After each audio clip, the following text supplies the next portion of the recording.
افسوس کہ ہاں، ہزاروں اسکول جنگ میں تباہ ہو گئے ہیں، لاکھوں بچے تعلیم سے محروم ہیں۔ اس کے باوجود کچھ ادارے جنگ کے باوجود تعلیم جاری رکھنے کی کوشش کر رہے ہیں۔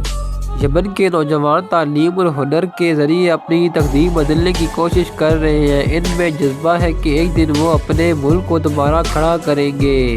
جنگ سے پہلے ہزاروں پاکستانی یمن میں تجارت، طب اور انجینئرنگ کے شعبوں میں کام کرتے تھے۔ اب بھی کچھ پاکستانی وہاں انسانی ہمدردی کے اداروں کے ساتھ موجود ہیں۔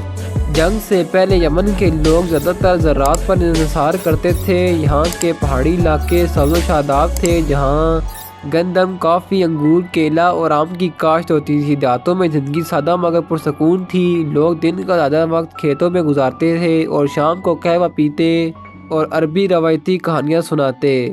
2000 کی دہائی کے آغاز میں یمن ایک جمہوری ملک کے طور پر جانا جاتا تھا، جہاں صدارتی حکومت تھی۔ اگرچہ سیاسی مسائل موجود تھے، مگر عام لوگ اپنی روزمرہ زندگی میں مصروف رہتے تھے۔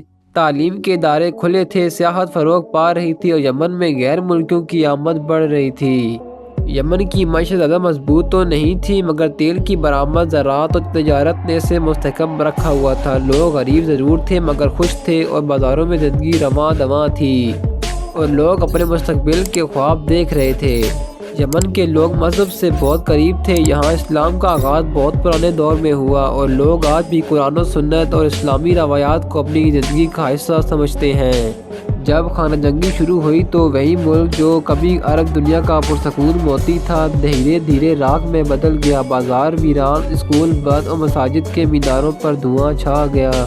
جنگ سے پہلے یمن کا انفراسٹرکچر سادہ مگر فعال تھا۔ دارالحکومت صنعا پر جدید عمارتیں، اسکول، اسپتال اور سڑکیں موجود تھیں۔ بندرگاہی شہر عدن میں تو جدید کاروباری مراکز بھی قائم ہو رہے تھے۔ بہت کم، زیادہ تر سڑکیں تباہ ہو چکی ہیں، خاص طور پر دیہی علاقوں میں۔ بڑے شہروں میں اب بھی کچھ راستے استعمال ہوتے ہیں، لیکن سفر خطرناک ہے کیونکہ بہت سے علاقے جنگی کنٹرول میں ہیں۔ یمن کے چند ہوائی اڈے ہی فعال ہیں۔ عدن انٹرنیشنل ایئرپورٹ کبھی کبھار انسانی امداد یا خصوصی پروازوں کے لیے کھولا جاتا ہے، جبکہ صنعا ایئرپورٹ اکثر سیاسی وجوہات سے بند رہتا ہے۔ زیادہ تر علاقوں میں بجلی ناپائید ہے۔ لوگ سولر پینلز یا جنریٹر استعمال کرتے ہیں۔ پانی کی کمی شدید ہے کیونکہ پائپ لائنز اور واٹر پلانٹ جنگ میں برباد ہو چکے ہیں۔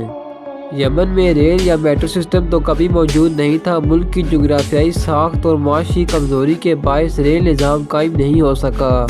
لوگ انتہائی مشکل حالات میں زندہ ہیں۔ وہ خیموں یا تباہ شدہ گھروں میں رہتے ہیں، پانی اور کھانے کے لیے گھنٹوں دور جاتے ہیں اور موبائل نیٹ ورک یا بجلی اکثر دونوں بند رہتی ہیں۔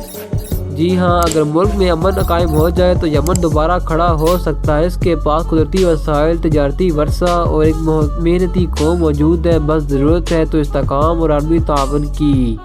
ناظرین، یمن میں بینکنگ سسٹم موجود ہے، لیکن یہ بہت کمزور ہے۔ مرکزی بینک دونوں حصوں پر تقسیم ہو چکا ہے، ایک صنعا میں دوسرا عدن میں۔ یہی وجہ ہے کہ مالی نظام قریباً مفلوج ہے۔